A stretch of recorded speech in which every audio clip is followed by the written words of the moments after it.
for being here. Jumped up to a start there. Thank you everybody for being here today for the March owner fireside chat meeting today through Prometis Partners. Certainly for those who have not been here before, it's a monthly free owner virtual fireside chat where we talk about pertinent items that are important for business owners, not only to create more value in their company, but things that they can start taking a look at that might help them for their eventual transition out, whether that would be any kind of transition from a family transfer to a private equity, probably everything that would be included except for maybe an initial public offering, but maybe even some of that also. So anyway, for those who are not familiar with who Prometis Partners is, we are a value growth advisory firm to help align the quantitative assets within a company with their qualitative assets that they have to help them create more value and synergies and clarity throughout their company. So with that said, let's go ahead and get started with our panelist today, Mike Schuler. And let's talk a little bit. Mike, thanks first of all for being here today. Lisa, can you go to his slide, please? Yeah. Yeah, thanks for being here. So let's talk a little bit about Mike and all of his wonderful accomplishments.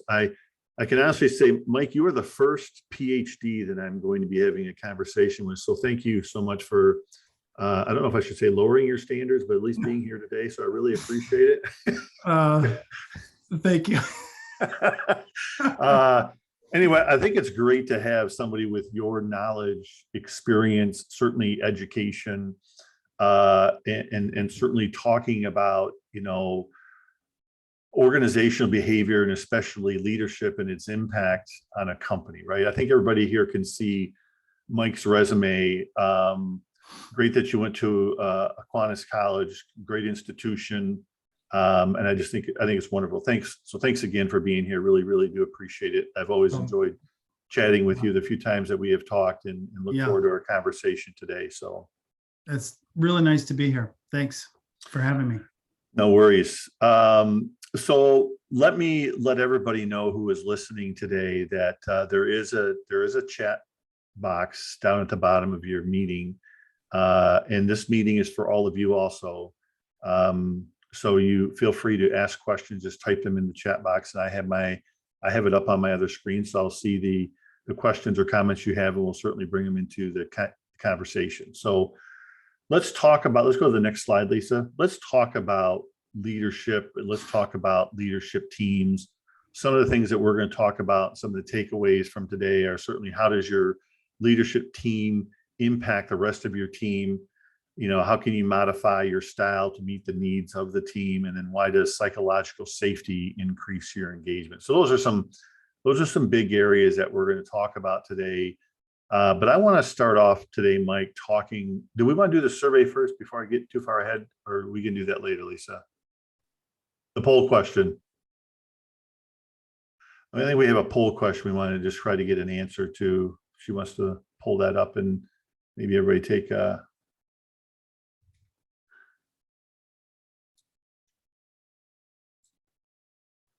answer to it.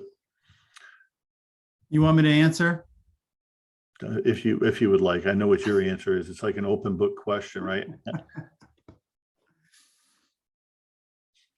So, Mike, as we're kind of going through there, I think Lisa will pull up the results there in just a minute. If you get a second, there you go. So everybody felt like leadership was the biggest choice, right? So it was kind of a loaded question, right? We didn't want to make it overly complicated for everybody today. Let's talk about the importance of a leadership team to a company. Certainly in my journeys, and Mike, maybe you could echo them or maybe they're different. Tell me what some of the challenges are that you see with current leadership teams inside of businesses. Well, when we were talking about this a few weeks ago, I think the largest the most significant contributing factor with a leadership team, let's say it's 5 people, is the sense of vulnerability and transparency of sharing ideas without fear of retribution. So the concept that I've been working with most recently is this idea of psychological safety. And so psychological safety says that people can speak up without fear of retribution. And there's a way to create that, which, we'll talk about later on. But if members of that leadership feel as though they can't speak their mind openly, in a vulnerable way, then we're not going to unearth the really creative ideas that's going to actually help the organization be more strategic. If we're inhibited, then we'll probably end up saying things that 2 or 3 other people agree with, or maybe the boss agrees with, because we might be afraid if we really spoke our truth that there's going to be some sort of consequence. And my favorite story, so I'd like it if all of us could think of that, the leadership groups that we're a part of, and what is the extent to which we really feel comfortable sharing all of our ideas related to the project. And one of my favorite stories, there's a guy I used to work with. He was a hockey player, and there was trouble with the team. And the GM brought all the players into this conference room and said, all right, we're not going anywhere until we get to the bottom of it. And there was hemming and hawing, and no one really said anything. And then my friend at the time, raised his hand courageously and said, I'll tell you the problem. It's that guy right there.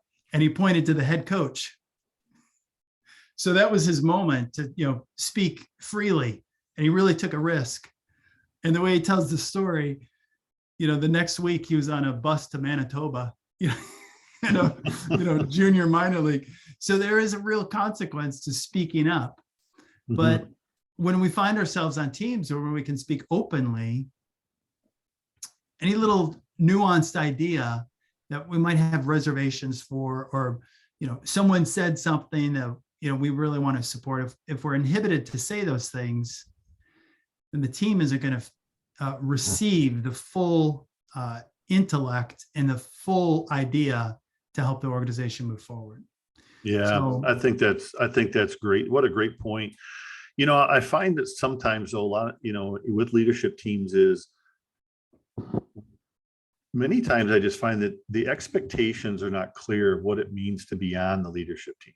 Yeah. And maybe the owner is not really allowing the leadership team to prosper with their talents and their experience. Have you had much of that on your experience out there?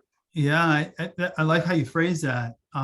What is the role of the leadership team? Mm-hmm. Is it to acquiesce? Right. Then that's not really a leadership team.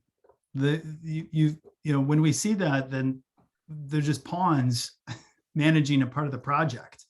A leadership team should be one that has tension, right? Healthy tension. I'm not talking about arguing with each other, raising voices or anything, but a healthy tension. And it's through that tension that we get to a place of deeper understanding. So if we have like a thesis and then a antithesis, it's like opposing views. We need to hear opposing views on that leadership team, because that creates synthesis. That creates a shared understanding. And if we don't have the antithesis or the opposing view, then we're just kind of heading down this trail that, we're not going to catch all the barriers that, had we heard from everyone, we would be better positioned to address those barriers or those challenges. So the leadership team is really constructed to have some diversity and some complexity and some differing views. That's what we want on a leadership team. But it's really hard to do that, because as leaders, sometimes we just want people to agree with us. It's a lot easier if I just have people agree with me.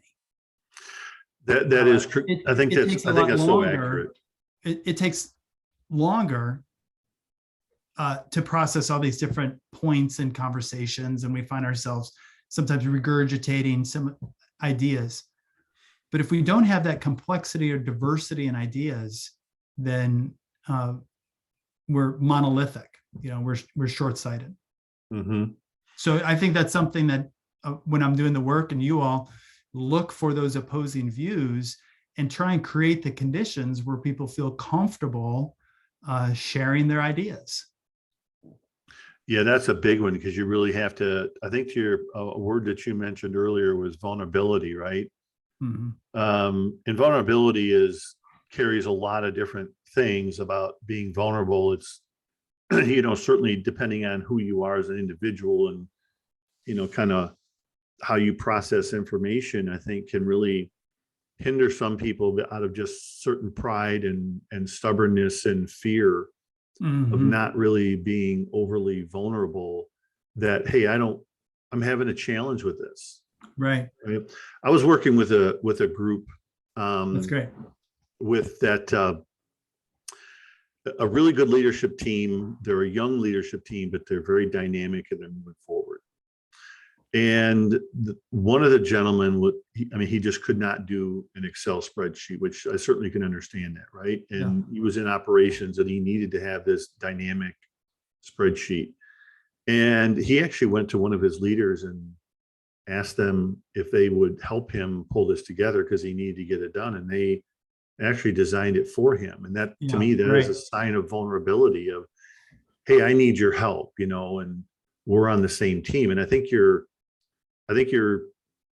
connection to the hockey team, whether you use hockey, you could really use any sport you wanted to, or any other area.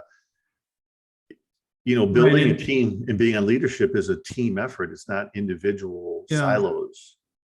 And it took a risk for that person to say, hey, I need some help with the spreadsheet, because it might have been something that, everyone else knew how to do. Mm-hmm. But in doing that, he kind of modeled the way that we can share our challenges or vulnerabilities. And we have to be a little careful with the vulnerability. And we're not talking about,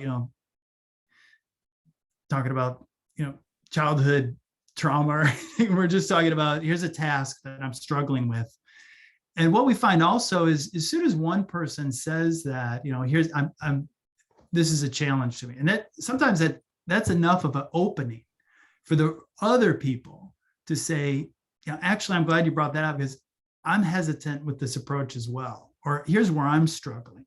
So we just need one or two people to open the door, and we need the leader to support that. And that they can support that through their affect and through their words to say, hey, Vince, thank you. Thank you for bringing that up. We can handle that. Let's block and tackle and get someone to help with the spreadsheet, or who else might be feeling that way. And then we hear from two or three other people. And now suddenly we've created the conditions where people feel more comfortable sharing their ideas. Instead of, imagine the stress that person might feel if they had to manage this whole spreadsheet themselves. Now they're, working double time. It's probably not going to be a perfect scenario. So no, it's not. You bring up a good point, as the leader of the leadership team, right? Yeah. Share a little bit with everybody here, Mike, if you don't mind, about choosing a leader for a leadership team, and then their expectations, because there's two expectations here. Like, why are you even on the leadership team? And then how do you choose a leader, and who should do that, and some of the traits you might look for in a leader of a leadership team? Ooh, that's a good one. So there's different leadership types. So you could have a leader that's a content expert, a subject matter expert. So they're the captain of the industry, and that this person is the one that knows as much about this particular process as anyone. They invented the chip or whatever. So that could be the leader. That's a content expertise. There could be a leader that's facilitative, that has facilitation expertise. So they're the person that the captain that can bring out the best in all the individual contributors. And they may not be the subject matter expert in any of the disciplines, but they're the ones that know the expertise of the membership, and they're the ones that can pull up and share, have the group share those ideas. So those are two types. We think about personality types, and there's a wide array of personality types that could be really effective leaders. Maybe one way to think of it, and this is a newer idea, is you want the leader that has the talent that's needed by the group at that time. So you do succession planning. So there might be a leader that's right for the time, and then the future state of the organization, it's going to need a different type of leadership expertise. So when we're doing succession planning with folks, the existing leader, we're able to say, your skills have gotten us to this place where we have some opportunities to create or design a different leadership group. The key trait I look for is leaders that have some vulnerability or humility to understand that there's limitations with their approach. So each of us here, we're real strong leaders in certain moments or in certain disciplines, but the environment or the organization might call for a different type of leadership. And that leader has to have the ability to understand that they have to leverage a different type of leadership talent. Right. Let's talk a little bit about the safety that you refer to when you're looking at leadership team, and kind of how you view that as we kind of go through. Say this again. The safety. The leader. I think you define it as leadership safety. Oh, psychological safety. Psychological safety. Yeah. So let's talk a little bit about where you see that, and the critical impact of what that is, and kind of how to work around it. Well, there might be I think the next slide, is that the Johari window slide? Yeah, Lisa, can you go ahead to the next slide? This model has been around for a long time, and it's one that I think is helpful. So we want leaders to understand where their blind spots are and the unknown potential. So if we think of the arena, it says the arena is what is known to others and what is known to the self. So you could pinpoint what are your characteristics or traits that are known to others and known to yourself. So that might be like enthusiasm, right? So a leader might be enthusiastic and they're a great starter. So that's known to the individual and it's known to others. When we move over to the right quadrant, it's not known to the self, but it's known to others. Mm-hmm. So that could be someone that I was writing notes earlier, that could be someone as simple as fidgeting, right? So you might have someone in the room that fidgets a lot, but they don't know that they do that. But it's everyone else says, oh yeah, he fidgets a lot. Or someone that is notorious for showing up late. Now the leader might think, I'm busy, I'm showing up, on time, but to other people in the room, it might feel as though they're always running late. And that creates a sense of, not being planned or so forth. So we have to understand what are our blind spots. The bottom left quadrant is the mask that's known to the self, but it's not known to others. And so we might think of someone that is really uncomfortable speaking publicly, but they've done such a nice job of masking that you'd never know it. Or someone that is actually more introverted than they lead on to be. So they might have trained themselves or developed the idea to be really personal, high energy, but underneath it's exhausting. And that's known to the self, but they mask it in such a way that it's not known to others. The value of having a diverse leadership team is because you can be vulnerable with one another and you can get to the unknown potential. And that's what we want to try and create through understanding ourselves. And there's lots of ways to do that, through coaching or assessments, or just getting some honest feedback from your trusted advisors. Mm-hmm. Yeah, I think that's a great way to look at it, because I think share with the group like some of your experiences as you've kind of worked through this process, maybe as an example with a group that maybe didn't know about their blind spots, and how did they come to understand how to actually even be closer as a group. Mm-hmm.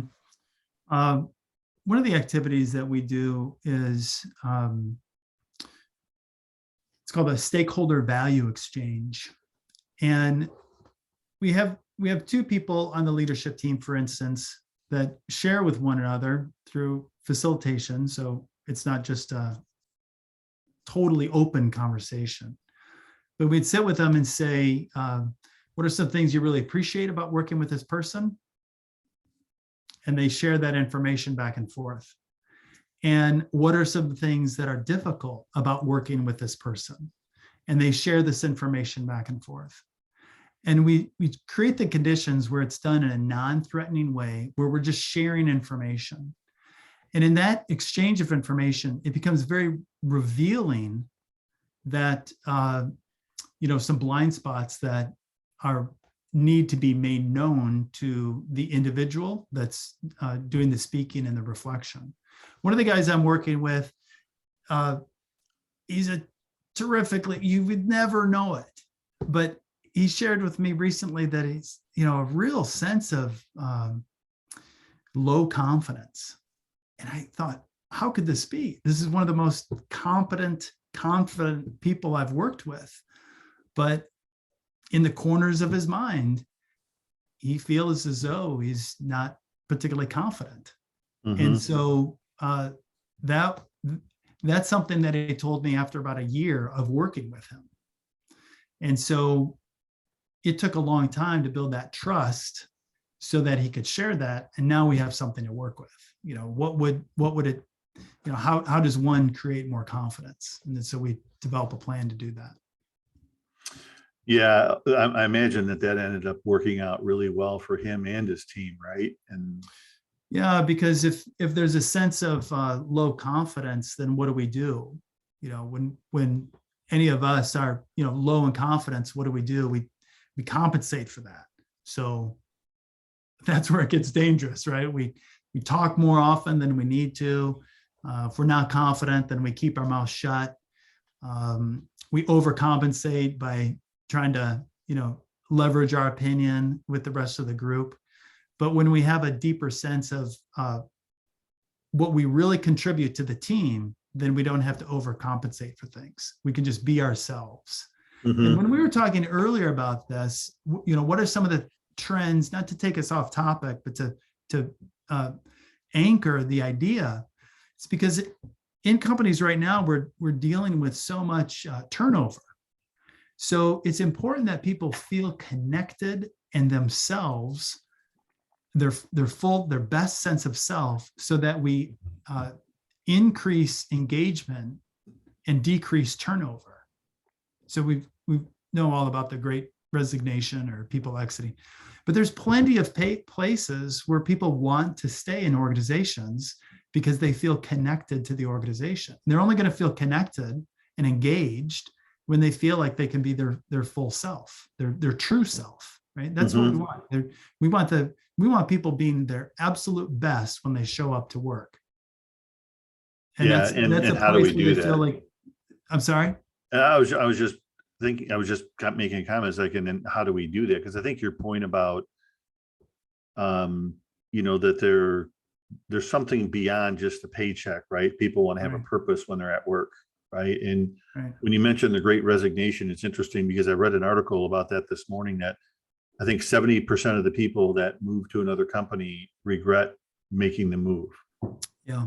Right. You The know, grass well, is not certainly, always greener. right. So there was something that pushed them to make that decision. Right. And certainly they made it, so now they're kind of there, and there may or may not be a way to kind of backtrack on it if they chose to go back to that other group if there's a job available or whatnot. But I think the point is that those were some pretty fast decisions that people made, just kind of like very quickly without really most likely thinking through. When you have 70% that don't really like where they're at now, that kind of tells you what's happening, right? So on the next slide, we can see some of the facets of or the difference between psychological danger and the psychological safety. So to your question, and that's the big question. So what can we do to increase engagement and decrease turnover, right? What can we do? And there it is, right? Here's some ideas. Create the conditions where people feel comfortable admitting mistakes, learning from failure, share ideas openly, and so on and so forth. Well, there's ways to do this. There's a great study a couple of years ago, a popular study, and it was called Project Aristotle. And Google identified 183 teams, and they analyzed what are the most effective teams.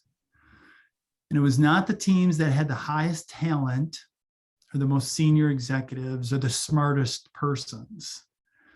It was the teams where there was psychological safety, and primarily the leaders did two things to create psychological safety. So here's the big thing. These are both very doable things. That's why I like it. They assured that people had equal time sharing. So imagine now your meetings have to be set up differently. Instead of a meeting where the leader's doing all the talking and downloading information, the meeting sets up differently. The meeting sets up with a check-in. So we go around the table. How's everyone doing today?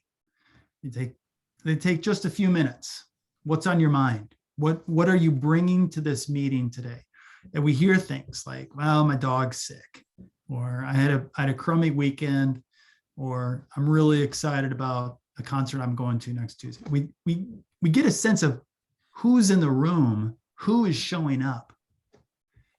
And early in the meeting, that way, anyone that has inhibition talking during the meeting, they've already said a piece in the meeting. How many times do we have meetings where no one says anything until the very end?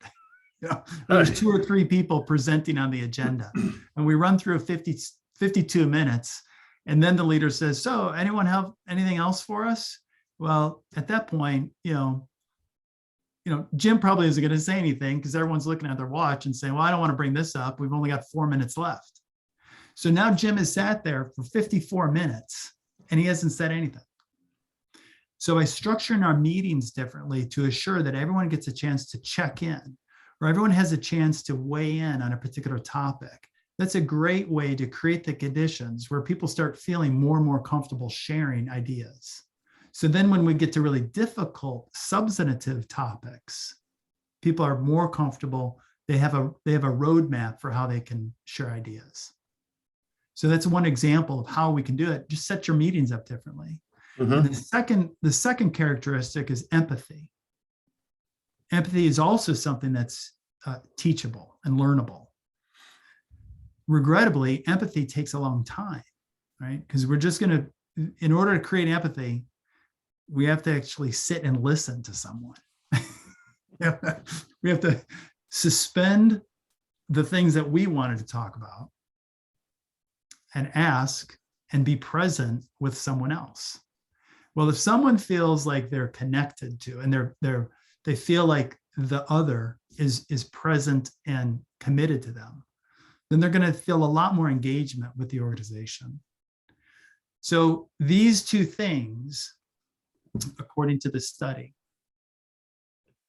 they're doable. They just take time. But if we want people to feel, what takes more time, a 5 or 10-minute check-in at the beginning of the meeting, or the consequences, if someone doesn't feel connected, they're going to leave the organization.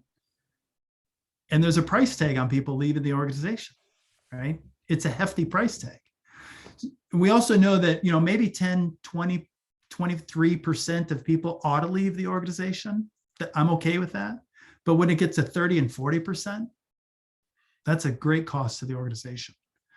So if we could think of, spending time with people, quality time with people, so they feel connected, they're going to be more engaged, and that's their better self is going to show up at work. Yeah. So well said. Such great information that you're sharing with everybody today. I did want to remind everybody, go ahead and put your questions into the chat box. This is the time to ask Mike the questions, because we have him here, and I think it's just great to have that information that you may be looking for. Mike, let's talk a little bit about leadership and its impact on the culture.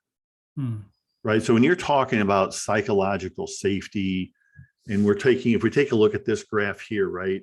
If we just focus on the left, which is fear of admitting mistakes, which can, be a lot of things. It's a prideful thing. It's, are you hiding something, or what else is going on there, right? And then you have somebody that they feel comfortable admitting mistakes. Now, hopefully there isn't a plethora of mistakes they keep admitting, and they're smaller, not really large, right? Right. But I think the impact, because when you talk about turnover in a company of 10, 20% or what, a number versus 30, 40 or higher, right? I would have to think that you have a lot of what's on the left happening at the leadership team level. And that's really filtering down into the rest of the company, because from our experience, it's really the leadership team that drives what the culture is inside the rest of the organization. If you have a lot of what you have on the left, you're probably going to have a lot of that throughout the organization. Would you agree with that? Absolutely. And there's another model also popular. It's called 5 Dysfunctions of a Team by an author named Patrick Lencioni. And he talks about trust. I'm using the words, and the current words are psychological safety. It's trust. We're talking about trust here. So the trickling down effect of an absence of trust has severe impact on the morale, because people, are going to feel like miserable when they show up to work. They're going to feel like they have to just stay in their lane, and it's a miserable experience. You'd asked about the impact of the leadership team on the rest of the organization. The other text that Lencioni uses is called The 4 Obsessions of an Executive. And he uses the word obsession carefully. And the first obsession, if we think of the word obsession, that's someone that's really narrowly focused. And that first obsession is to build and maintain a cohesive leadership team. So I'll walk you through it real quickly. If that leadership team isn't cohesive, then you have department heads that are on the leadership team that are going to go back into their departments and say, well, here's the decision. I don't really agree with it. We just have to live with it. So now everyone else in that department knows that the leadership team is not cohesive, that if they kick up enough fuss and argue, then they could probably get their way. Whereas if the leadership team is cohesive, then that leader will go back to their direct reports and say, this is the decision. It's going to be tough for us to swallow, but I'm all for it. That that ripples through the organization. And now all the employees in the organization know that the leadership team is cohesive. Think about kids and parents. I was just going to say something. Right. We can learn an awful lot about our kids and parents, right? Yes, we can. My kids, we call them war starters. My kids will say, "Oh, Mom, can I have this?" She says one thing, they come and ask me, and I say, "You're starting a war, aren't you?" And that's what our employees are doing too. They're war starters. It's so true that you can go back to, our own parenthood or from our parents, right? If you don't make the kids pick up their own toys and you start doing it for them, right?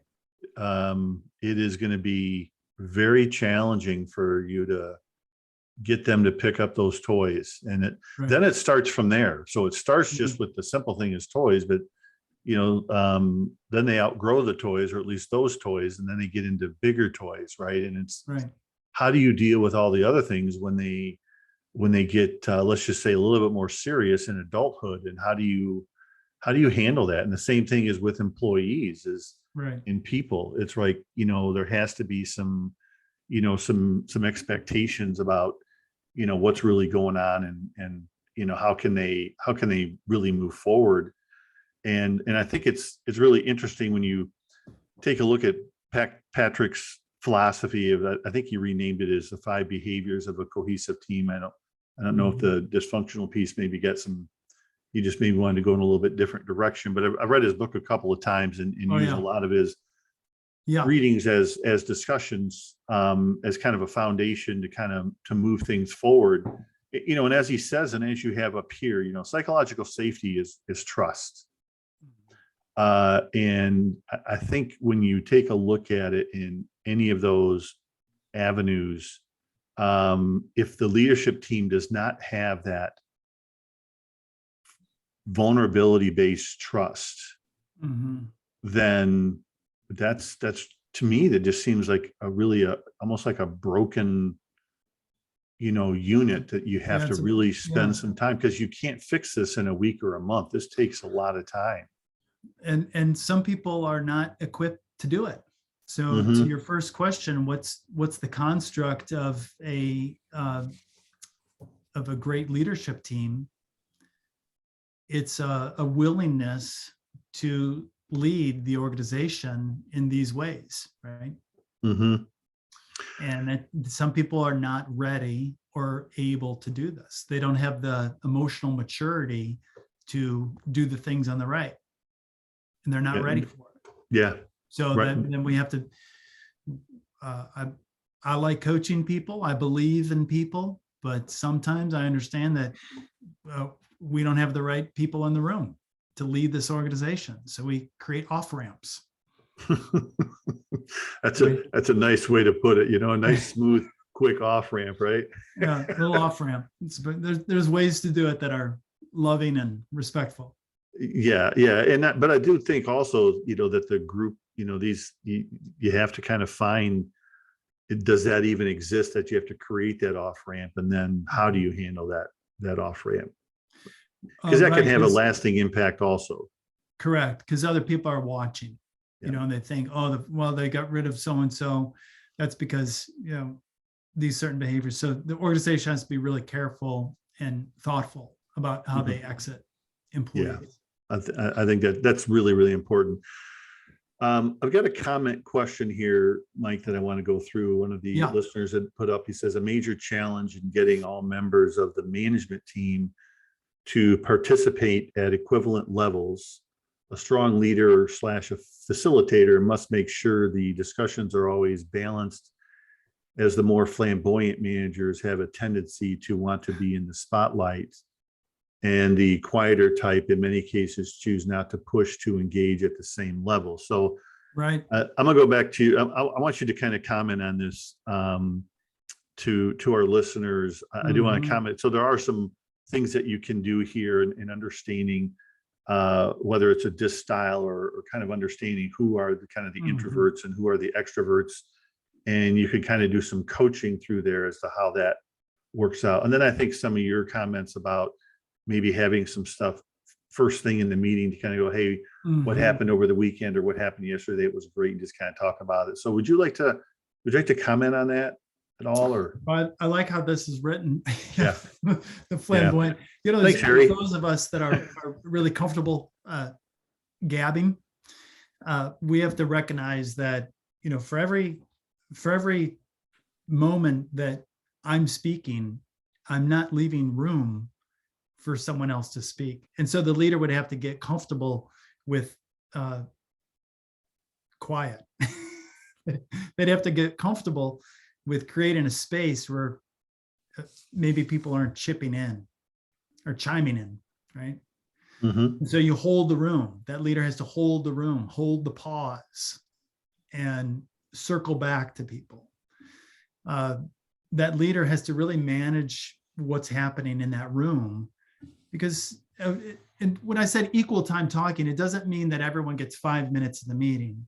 It means that everyone feels comfortable sharing ideas about the particular project.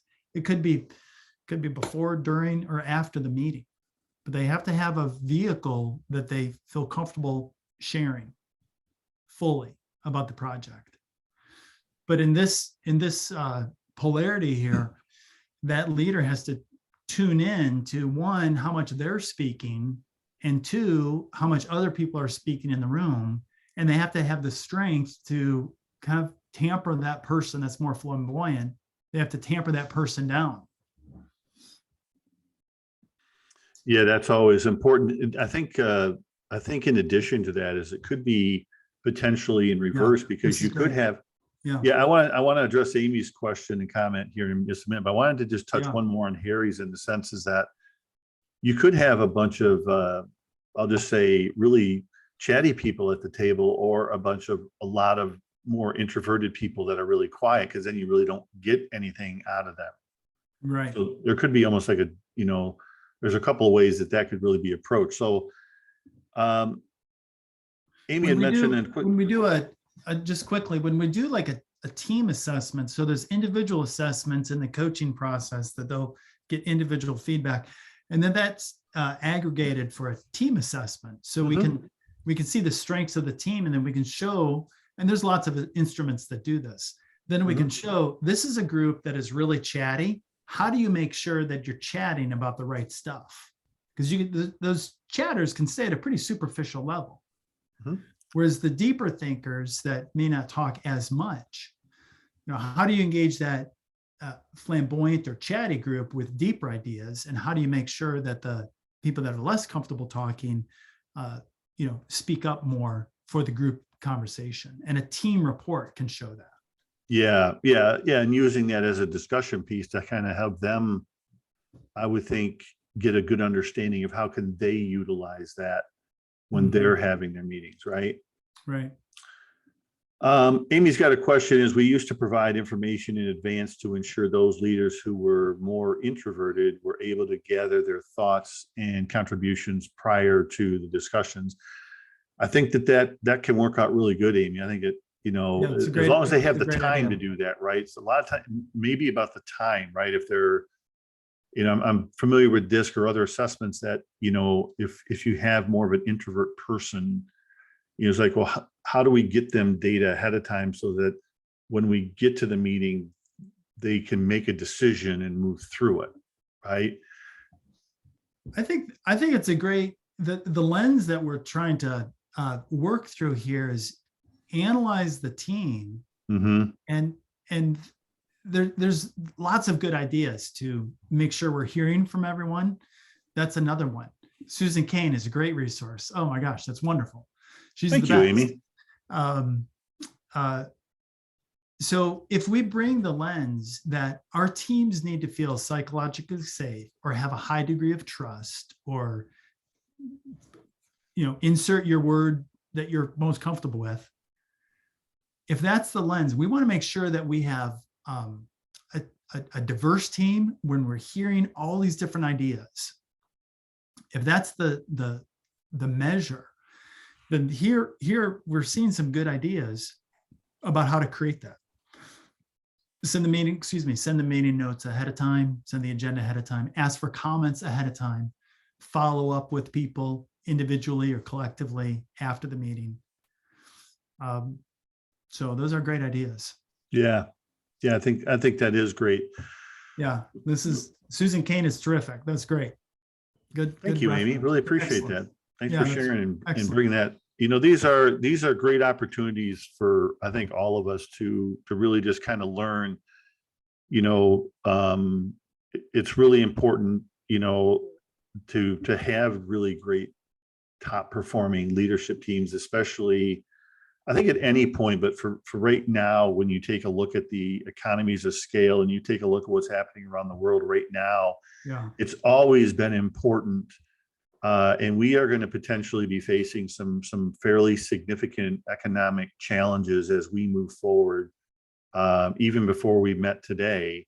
And I think whether your team is 2 people or, you know, 5, 7, or 8, or 10, right? The more cohesive that you are as a team, the better you're going to be able to pivot and learn not only from your mistakes, but work together collaboratively to kind of move your organization further forward, which is where you really need to be, because there's going to be some potential large challenges coming down for companies, organizations, and leadership teams. Wouldn't you agree, Mike?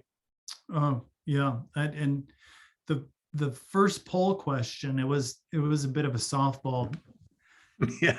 I think it's to separate this idea of like, we're tempted to think, I'm tempted to think, oh, it's a different generation, and that, you know, this group is, you know, they want something totally different than, you know, our generation or whatever. And that's tempting, but it's a trap. Mm-hmm.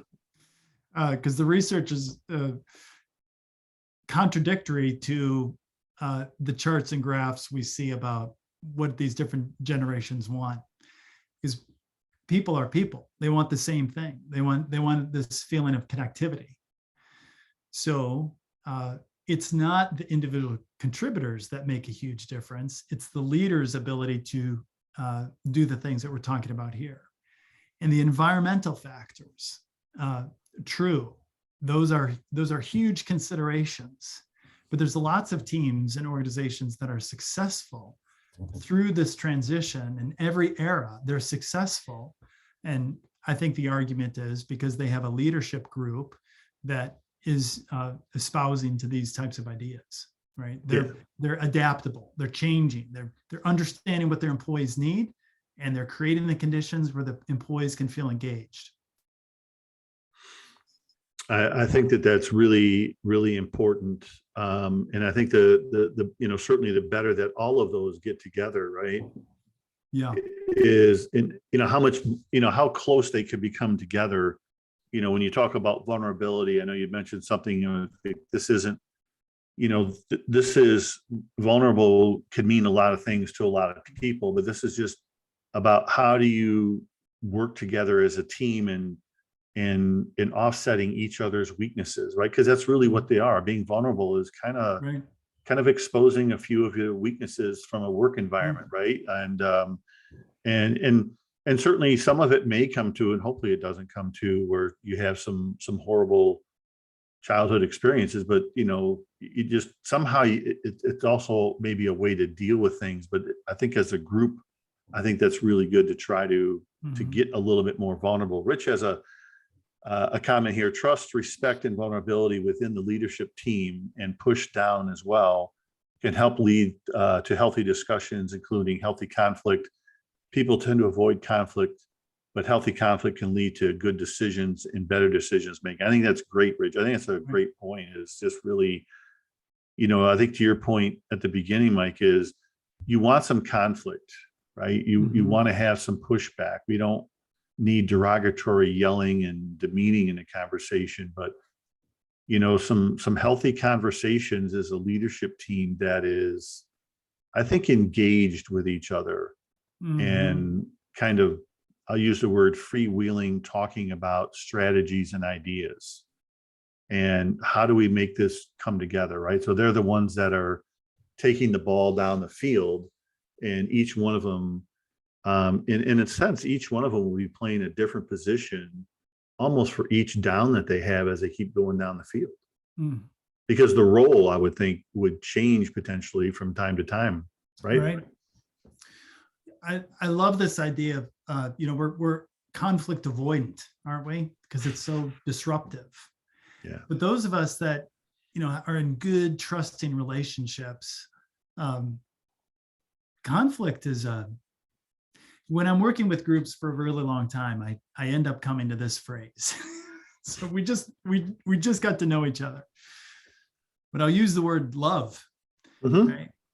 Having conflict is a great sense of love, right? Love for the other person, care for the other person. If I didn't care for someone, I wouldn't even engage in conflict. I would hit mute. I would go away. We would never engage, right? But when I choose to have conflict with someone, it's not because I want to pick a fight. It's because I believe that there's something more in the individual. There's a better way, right? And when I engage in that behavior, what I'm really doing is showing such a deep sense of respect for someone that I'm gonna risk our relationship so that we can get to a better place, right? But if I didn't care about you, I wouldn't risk, right? So when we're presented with conflict, when someone, what an honor it is for someone to present you with feedback that is uncomfortable. What a gift, right? Because that means that person trusts you so much that they're willing to risk the relationship. So when I hear pushback, when I hear feedback that's not fun, when I'm at my best, I thank the person, right? Mm-hmm. Because I know what a risk it was. And I just want to thank them because they're risking telling me something that's really uncomfortable. So at my best, I say, thank you. This is great. Uncomfortable to hear, but I'm so grateful because now I know we can get through the next, I know we can develop from this. We can mature past this. When I don't have conflict, then I know people are just avoiding me, that they don't even respect me enough to tell me their truth. Yeah, very well said. I would like to ask you though, when you start to talking to those clients you had for a while and you bring up the word love, what is usually some of the feedback you get on that? Well, so long as I'm not, getting ready to jump on their lap and hug them, Right. it's generally okay. Yeah, yeah. I've said it a lot of times, Vincent, and I like to think that the timing of these comments is what matters, right? Mm-hmm. And So maybe the I tone don't of know voice. you all, so I can take a risk with you all, but Yeah. it's such important work that I think we can do individually with our small teams in our relationships and certainly our society. We certainly don't hear that very much in our society about I respect the person enough to argue with them or have conflict. It's normally just like, head to our separate corners. So Yeah. They're more comfortable operating in a silo in many cases than they are as a group. yeah. Which brings its own danger, not only to them but certainly to the team and to the organization. Right, when you start really creating a bunch of silos that are kind of potentially off, kind of doing their own thing. Yeah. I've we're not that complicated humans. We all kind of want the same thing, right? We might go about it differently, but we all want stability and security and to be known and to know others. This is not horribly complicated, but it's quite courageous, right? To lead differently, to have different meetings, to not speak up, to let others speak. It's all quite courageous to act differently, but we all kind of want the same stuff. Yeah, I would agree. Mike, I want to thank you for being here today. If as we kind of get ready to wrap up here today, if anybody else has any other comments or questions that they would like to share with the group, certainly throw them into the chat box that we can do. And really appreciate all the information and would certainly like to give you again an open invitation if you'd be interested in coming back and talk about any other topics. Would certainly love to have you back in the future to talk about some more things. And certainly this has been a great conversation, I think, with some fantastic information about, certainly, helping leadership teams kind of work through some of their challenges to certainly become a highly efficient, top performing team, right? Yeah. So thank you let's so go much. let's go to the next slide, grateful. Lisa. Thank you. No, thank you. So before everybody kind of goes off about their day, wanted to just kind of talk a little bit about next month's April's Owners Fireside Chat. Is we're going to be having Ann Harlow here from the Harlow Group talking about hiring effective team members and kind of like the interview process, what's beyond the resume and what do we see. I think a lot of this kind of goes back to Mike's question also about, if you have a lot of turnovers, like what do we really see? Are we just focusing on the resume and what's going beyond that? And how do we give ourselves as owners a higher probability of hiring the right people so we don't have to keep doing it over and over again? Because I think, Mike, to your point, that can be very expensive endeavor if you keep doing that over and over again. So I'm sure you're going to hear about that next with the expense and how to get hiring right. This is another great topic. Yeah. So we're very excited to have Ann on, and I think it'll be a great conversation to kind of go through that process. So again, I want to thank everybody for being here today. We do record this, so it'll be up not only on our website, but it will be up on our YouTube channel probably within the next day or so. So you'll certainly have an opportunity to go back and listen to it. Mike, again, thank you so much for being here. Really appreciate it. Great job. I just really enjoyed talking with you. Thanks. And hopefully we have an opportunity to do it again. So really appreciate it. Thanks. All right, everybody, we're going to sign off here. So have a great day and a great week. Stay safe. Thanks everyone. Bye now. Bye-bye. Bye now.